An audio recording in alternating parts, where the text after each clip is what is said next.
probably heard the phrase, you can't outtrain a bad diet. Now, when most people use that to talk about the fact you can't lose weight if your diet sucks, the reality is you can't improve your conditioning, at least not as well as you could be, if you don't have your nutrition dialed in. So that's because nutrition is a big part of not just fueling your workouts, but the recovery that happens afterwards so you can get the most out of them. Now, in this lesson, we can't cover everything about nutrition and conditioning, obviously, but I want to cover the basics and things you can focus on as you go through metamorphosis to get the best results possible. Now, the place to start here is to just look at the big picture of nutrition. And what I mean by this is the big picture is we eat food, a lot of stuff happens in our body, and then our bodies live, and we're able to work and train and do all these things in between. But how that happens is really, really fascinating. So it doesn't matter if we have a cupcake or we have fruits or vegetables. It basically goes into this metabolic machinery within all our cells, and all this magic happens. All these chemical pathways it goes through, and ultimately, other side, you get ATP. So again, it doesn't matter what food you eat. Your metabolic system, your metabolic machinery, is doing its magic, and it's turning it into this ATP molecule.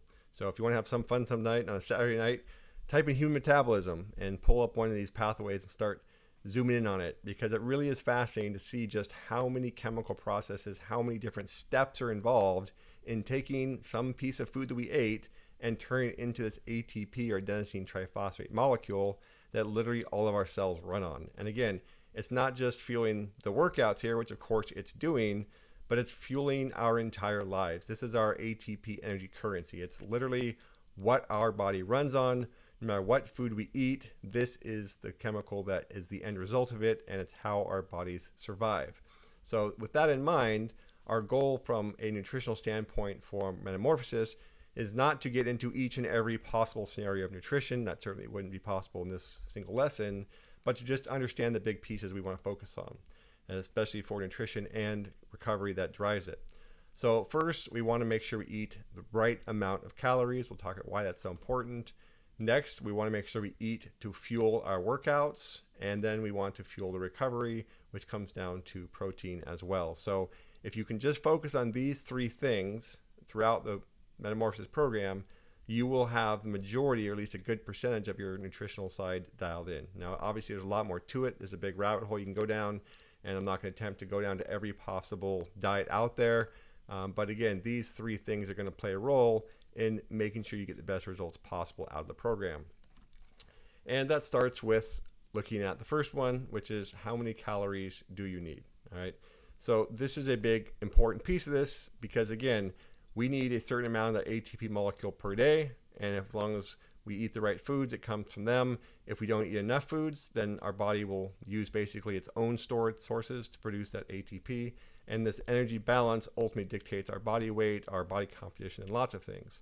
So along those lines, I would suggest strongly that you do not use metamorphosis as a weight loss program, and the reason for that is because putting yourself in a caloric deficit, i.e. burning more calories than you eat, is a bit stressful on the body, and it takes away the energy you're going to need to recover optimally. So recovery is what's going to drive the best gains in fitness, the best gains in conditioning. So if you're trying to lose weight through metamorphosis, you're probably not going to see the same level of gains or overall improvements in your conditioning. So I would suggest try to maintain your body weight throughout the program, and that can help drive your caloric intake as well, because if you were trying to drop weight, you would have fewer calories than if you're trying to just maintain it. And you certainly don't want to try to gain weight during metamorphosis, because again, this is a conditioning program, and bigger muscles require more energy, they're less efficient, and ultimately not what you're going to want to do during a conditioning program. Now, the place to start here is with the test we talked about in the last lesson, the Mifflin-St. Jeor equation, because this will give us a baseline of how many calories our body needs for just basic survival and maintenance. And then we can adjust that calorie range based on our training and our overall activity level for the day. Because again, we really shouldn't eat the exact same amount of calories every day, because we don't burn the exact same amount of calories every day. We are more active on some days, less active on other days. We do more working out and more training on one day and not on the other. So our caloric needs change, given our activity levels. And that's important to understand. So we can use these multipliers. So on a high intensity, high activity type day, we can take your basic metabolic rate that you can get from the equation or other testing, and you can multiply it by about 2.2, and that's going to give you a range of calories to shoot for. If it's a more moderate day, however, you can shoot for somewhere around 2 times that basic metabolic rate. And if it's a lower intensity, lower activity type day, you can go down somewhere around 1.8.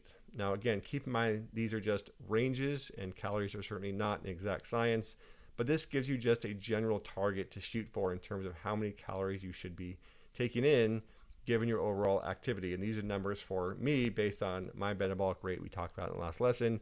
You, of course, want to do the same thing for your own. And again, these are just frameworks for you to target and have a basic understanding. You don't have to weigh every single ounce of food to get the most out of the program, but you do want to have a basic idea of how to scale your calories up during your higher training days and how to scale your training down during your lower training days or lower intensity volume days.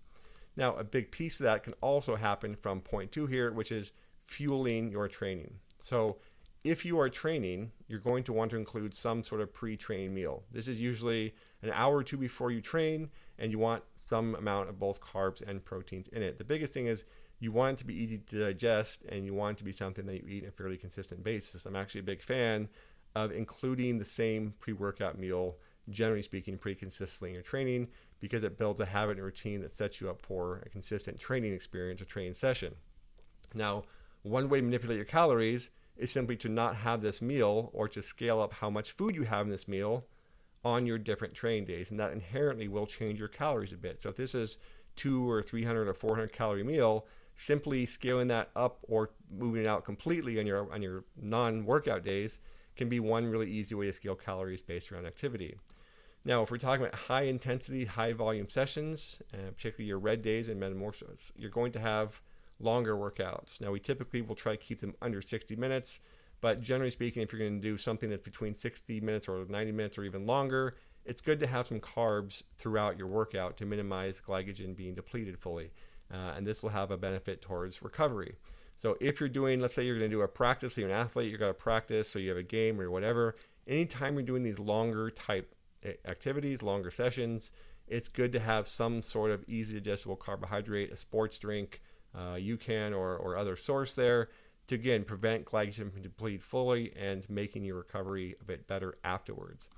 Now, after the workout, this is typically where you want to have somewhere between 50 to 20 grams of liquid protein because it's very quick and easy to digest, or 10 grams of essential amino acids together with some carbohydrates, and then you want to have a solid meal somewhere between 30 and 90 minutes afterwards. Now, this also has been shown to improve recovery, but I will say this also can be more or less important based on what you're doing afterwards. So if you have 2 or 3 days before you're going to do a heavy train session again, it's much different than if you only have 2 or 3 hours, so you're doing 2 days. So if you're an athlete, again, you're doing your metamorphosis workouts, let's say in the morning, and then you're going to do a sports practice in the afternoon or evening. This changes the importance of making sure you refuel from a carbohydrate standpoint between workouts. Because if you don't restore the glycogen that you depleted through the conditioning session, and then you go into your sports specific session, it's going to be more stress, more overall load on the body, and it's going to slow your recovery down. So if you are doing 2 days, this replenishment of the glycogen stores immediately after each session becomes much, much more important to maximize recovery. And again, make sure that you are fueling not just the workout, but the recovery that has to happen afterwards. Now, that also leads us to point number 3, which is protein, because a big piece of recovery and building new tissues is protein. So generally speaking, if you're talking about someone who's a hard training individual, which I'm assuming you are because you are going through the Metamorphosis program, the research supports, and most experts that I know at least, will say somewhere between 0.8 and 1 gram of protein per pound of body weight is a good range for those hard training individuals. Now, you will certainly see dietary recommendations much lower than this, typically for more sedentary, general average population type people.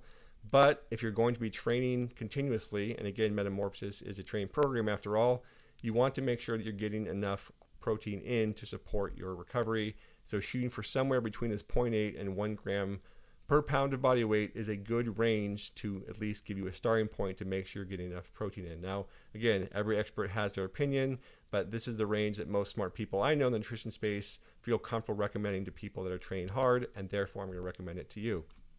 Now, the other thing is, again, you want to have high quality, complete proteins, so meats, eggs, fish, and then supplement as necessary to meet your needs.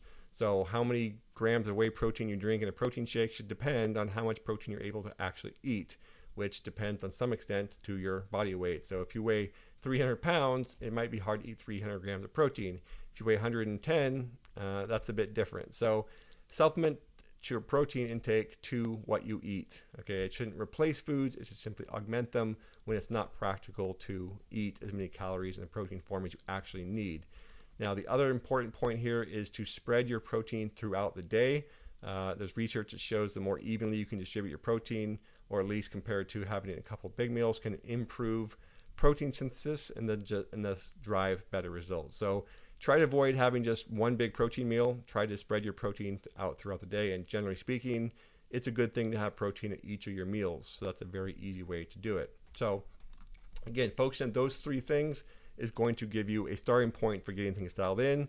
But if you want to have more, look at this, you want to dial your nutrition even further, I've got some additional resources for you here. The first is Dr. Mike Roussel, great guy, great nutritionist. He's contributed some material to my courses throughout the years, and very, very knowledgeable in the field. You can find him at drmikeroussel.com or just mikeroussel.com, and I will provide a link down below to get to his website and find him, but you can find him on the social media and his website and elsewhere. So he's a really good resource. The other three here, ISSN is the International Society of Sports Nutrition. They're a research group, but they're really, really a good research group, and they focus specifically on sports nutrition. So they publish a lot of good research. A lot of good experts contribute to their stuff, and they post stuff, put stuff out there that, again, is specific to the sports nutrition realm, and they are a good resource as well. Examine.com, if you have any questions about research that backs supplements or supplements that don't have research, Examine.com is the place to sort all that out. They've done a great job of compiling a massive database of really well-researched reviews of the different supplements to tell you how much research actually supports or does not support all the different supplements, because supplements are a multi-billion-dollar industry. And there are probably fewer than a couple dozen that have real solid substantial research behind them. Now, again, it doesn't mean that those are the only ones that work, but it's really important to understand, if you're going to put something in your body, in my opinion, whether or not there's any good real evidence that it's beneficial for you and you know, it's actually doing what it should be. And last but of course not least is Precision Nutrition. If you've been in the industry long enough, you've probably heard of PN. They are heavyweight in the nutrition space, particularly for coaches who want to learn the nutrition side of the game and learn how to help their clients and people they train get their nutrition dialed in. So again, my goal here was not to try to cover everything possible about nutrition for conditioning in this one lesson, but to give you the three main rocks to focus on throughout Metamorphosis and to help point you in the right direction if you want to learn more. So hopefully I've done that, and we're going to follow up in the next lesson talking about how to dial your sleep in, which again, just like nutrition, is a really, really big part of helping you recover and get the most out of your training.